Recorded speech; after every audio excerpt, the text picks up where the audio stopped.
All right, so Rick, what do you make of all this Charlie Murphy bullshit?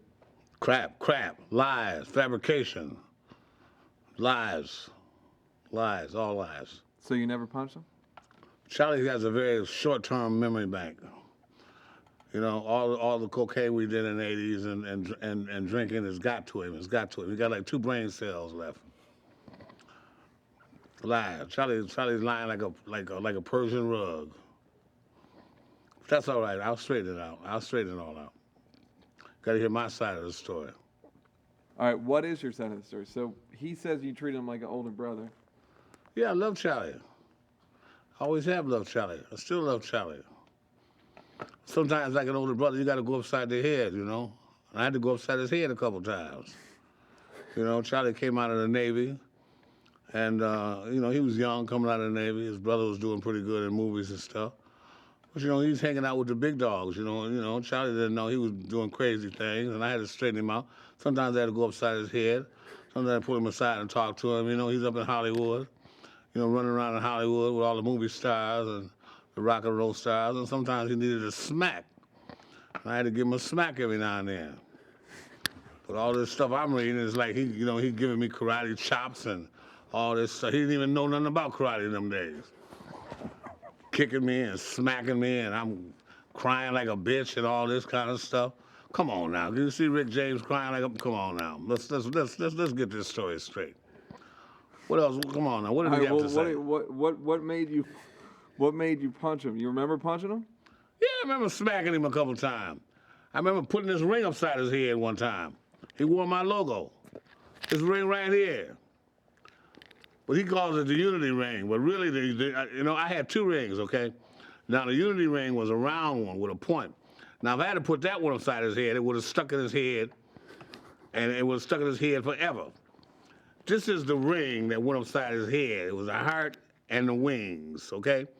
And this was imprinted in that black head of his for at least a week.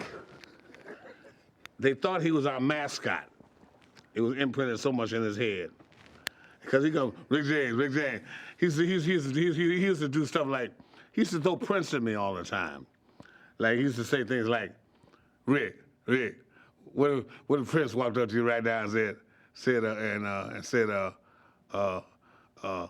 gonna beat your ass. I said, Charlie, what are you talking about? No, just say Prince walked up and smacked you across your face. What would you do? And I said, the same thing I'd do if you do it, smack you across your face. So he said, no, now you crazy, now you're talking out of line. And I'd give him a smack. And that'd be that. What, he gonna smack me back? I'm Rick James, he's Charlie Murphy. Huh? What's he gonna do? He says he whooped your ass. He says he smacked you. People say a lot of things under the influence. You know? People say a lot of things under the influence. He said it yesterday morning. What? He said it yesterday morning. He said he whooped your ass. He said it was a long time ago. But Charlie, why do you think Charlie Murphy is taking karate right now? Because Charlie Murphy could not fight. Charlie Murphy was in. Why do you think Charlie Murphy joined the Navy? We all know about the Navy. Okay? Did he join the Marines? Not. Did he join the Army? Not. Did he join anything where it took manpower? Not. He joined the Navy. Okay? The Navy. He was in the Navy, where they had the white hats that go like this here. Come on now. Charlie Murphy couldn't whoop me in them days. Charlie Murphy would stand a chance of whooping me right now because I'm older and he's taking karate. That's why he's taking karate. Charlie got beat up a lot. Charlie got beat up a lot. He got beat up a lot when he was young, and them cocaine and them drinks, all them flashbacks, and all that. He's Charlie lies. Do you remember what you used to call him? What your nickname for him was? What? What your nickname for him was? My nickname for Charlie? I had a lot of nicknames for him. What did he say I called him? Darkness. What did he say I called him? Darkness. Yeah, Brother Darkness. That's right. You know Charlie. Cut off the lights and Charlie has to go, Rick, where Rick? Yeah, Darkness. Charlie is my brother Darkness. That's right. Eddie, both of them is Brother Darkness. Twin Brother Darkness. All you hear from Charlie is, all you hear is that voice. All I used to hear is that voice that used to constantly irk me. Rick, where Rick James? Where Rick James? Where Rick James? Because, Charlie don't talk with his teeth. When Charlie talks, his teeth is, you always notice when Charlie talks to, his teeth is locked together? Well, that ain't from cocaine. That's just the way it is. Where Rick? Rick James? Rick James? All right, do you remember do you remember grinding your feet into Eddie's couch? Yeah, I remember grinding my feet in Eddie's couch. You remember why you did it? Because Eddie could buy another one. I think it was something like Eddie or Charlie or somebody did it in my couch. See, I never just did things just to do them. Come on, I mean, what am I gonna do? Just all of a sudden just jump up and grind my feet on somebody's couch like it's something to do. Come on, I got a little more sense than that. Yeah, I remember grinding my feet on Eddie's couch, But it was probably a dare from Charlie that I wouldn't do it. Yeah, I dare you to get up on this expensive couch and grind your feet in it. Yeah, see if you do it. I bet you do. I bet you won't. It's a brand new car. I bet you won't do it. And I probably did it. All right. So. Oh yeah, what about licking the side of a girl's face? That was your thing? I did a lot of licking on a lot of girls' faces. Because Charlie would always... See, I told you he was from the Navy, and he wasn't used to the Hollywood life. Now, in Hollywood, we did that sort of thing. We French kissed girls in clubs. We licked on girls' faces. We grabbed girls' butts, and they liked it. Charlie was afraid to do any of that. He's talking about, Rick, let me see you grab that girl. Let me see you grab that girl by the butt. Let me see you do that. Let me see you grab that girl by the butt. I said, okay. I grab her by the butt, and the girl would like it. And then say, let me see you lick that girl's face. But the girl would be somebody, I would always pick out somebody I knew, so that would freak him out. And then he would go, damn, Rick could grab a girl by the face and lick it. He said, Rick is a man. Meanwhile, it would be somebody I knew, so I would fool his ass. And if you picking up a girl, what would you say? How does Rick James pick up a girl in the 80s? How did I pick up girls in the 80s? Yeah. I didn't have to say much. I just had to walk up to her and say, yo, let's do something. What you want to do? What's your name? What's your name ranking? What's your serial number? What you want to do? Charlie had to go through this whole thing. Can I buy you a drink? What sign are you? And he don't know nothing about astrology. What sign are you? We have an after party after the thing. This is my friend Cognac. This is my friend Larry. This is my friend Rick James. We're going over Rick James' house. That's how Charlie picked up girls after the drink. We're going over Rick's house after the club. You want to come? Charlie used my name to pick up girls. Charlie used, that's what Charlie. I love Charlie to death, but Charlie gained recognition. Boy, I can tell you some stories about Charlie Murphy now. I should tell him, but I'm gonna let him off. I'm gonna let him off easy. See, I'm not gonna do Charlie like he did me. All this bitch smacking me and me crying. I heard him tell a story that he came to a China club one time and I was behind the bar. Now this is true. I was waiting behind the China club because the China club was like my club too. I could kind of do what I wanted there because I would jam there. And me and the owner, Danny Freed, were very close. So I'm behind the bar and I'm serving drinks and Charlie bends over. I call, I said, Charlie, come here. Back to the shit. He came over. Now, Charlie tells her, like, after I did that, then he tells me to come over and he smacked me and tears start coming out my eyes. Now, that is absurd. What? I'm gonna cry. Now, he may have smacked me, but wasn't no tears coming out of my eyes, because it was probably one of them Prince smacks like.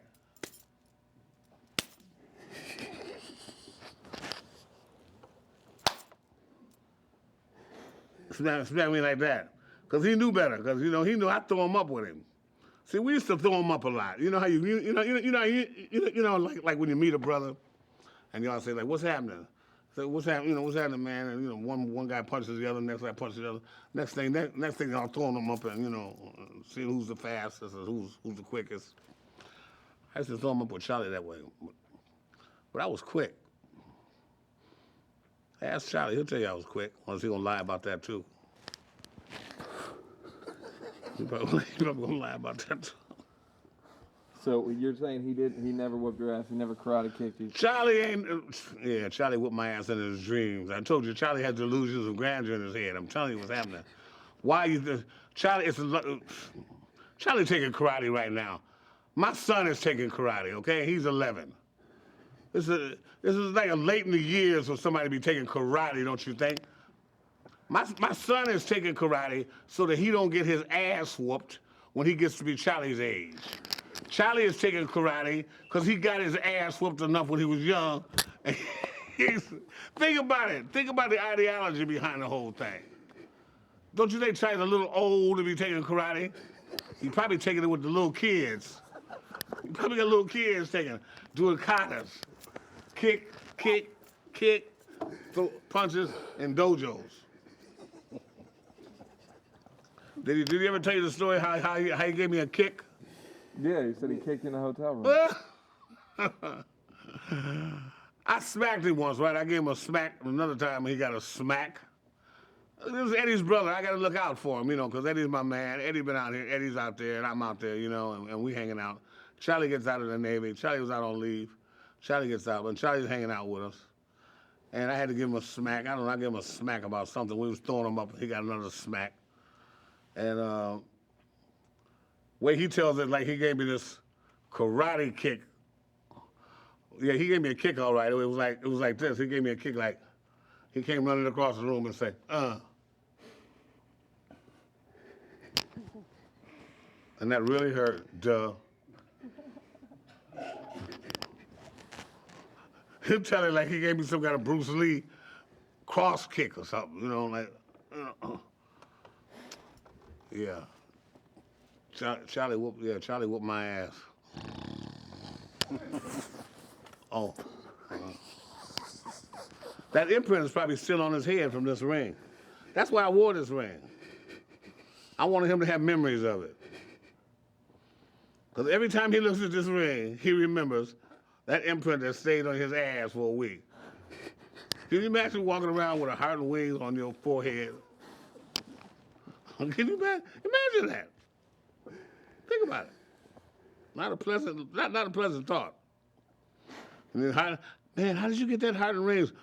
Rick James whooped my ass and gave it to me. All right, so what were you saying about Charlie and Prince?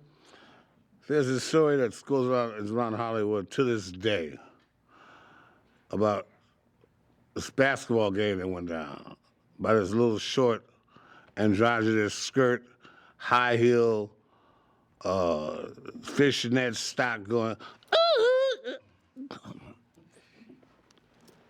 wannabe man type human being, and Charlie and them playing in basketball. I don't even want to mention his name and give me no credit, right? He calls himself matter of fact, he don't change his name. He don't even have a name, so it don't even make no difference. He got some kind of sign.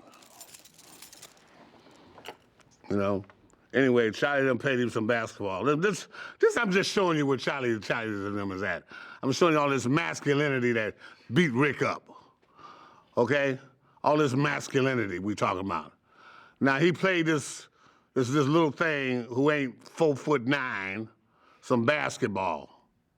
They challenged each other. It was like the shirts versus the blouses, Charlie called it.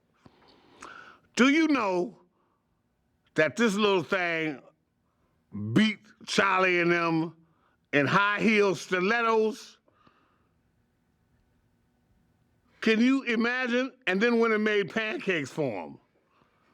I wouldn't even tell nobody that. I wouldn't even tell nobody.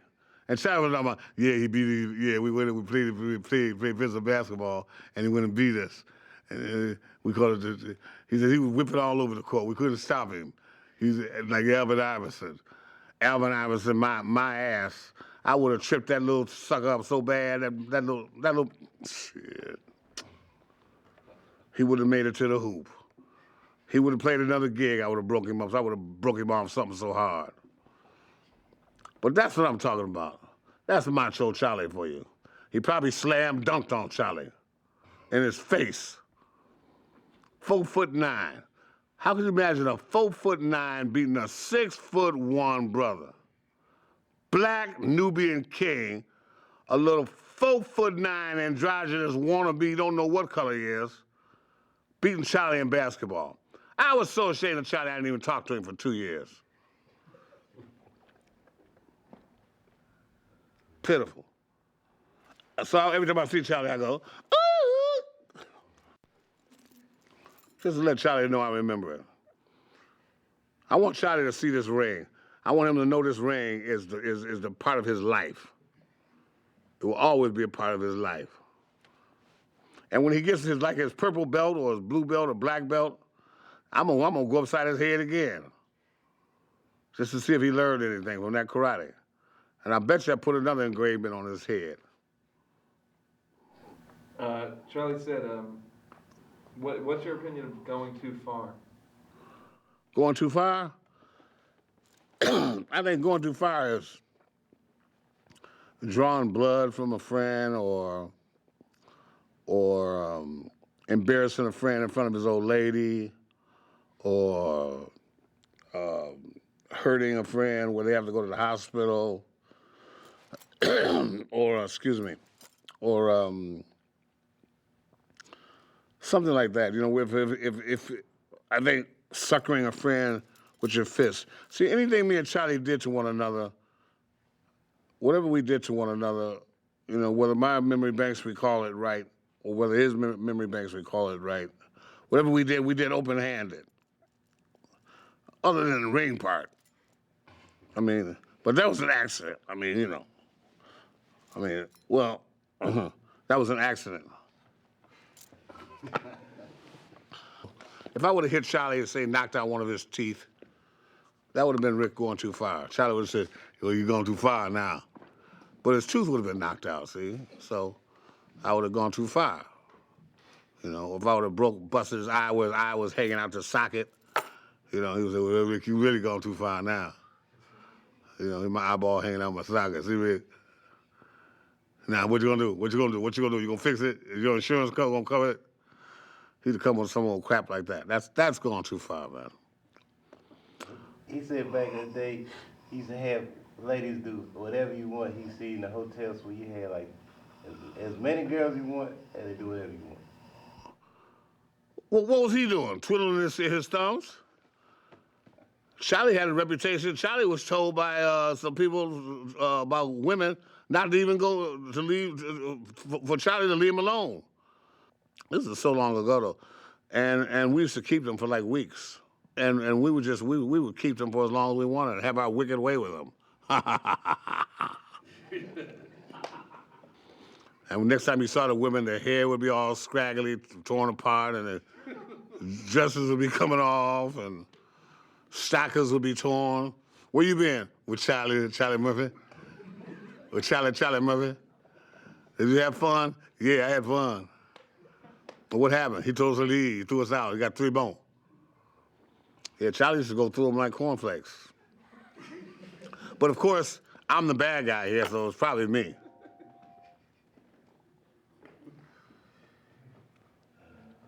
Charlie will tell a lie. Don't think he's like, you know, he's like the angel. Don't think, you know, what he say is gospel. Because when it comes to me, he gonna tell a lie. I'm just gonna try to keep it real, you know, like my songs. I'm gonna try to keep it real. But see, there's one thing about me and Charlie. To this day, all the little scraps and all the little things that we've been through since the '80s and all that stuff, we still have a big amount of love for each other. I love Charlie Murphy. And I can really say that. I love Charlie Murphy. I love Charlie's mama. And I love Vernon. I love his brothers. And I love Eddie. And I love the whole family. But Charlie holds something special to me more than any of them. Because me and Charlie done had it out.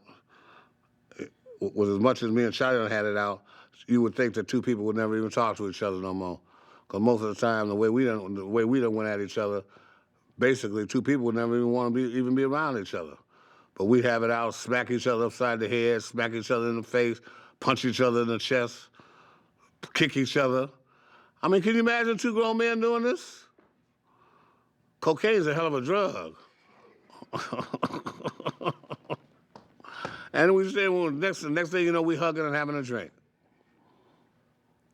And now here I am on this show, singing for Charlie Murphy. I must be crazy. And I don't even do cocaine anymore. I must be losing my mind. Reminiscing about Charlie Murphy talking about kicking my ass. Ain't that a B?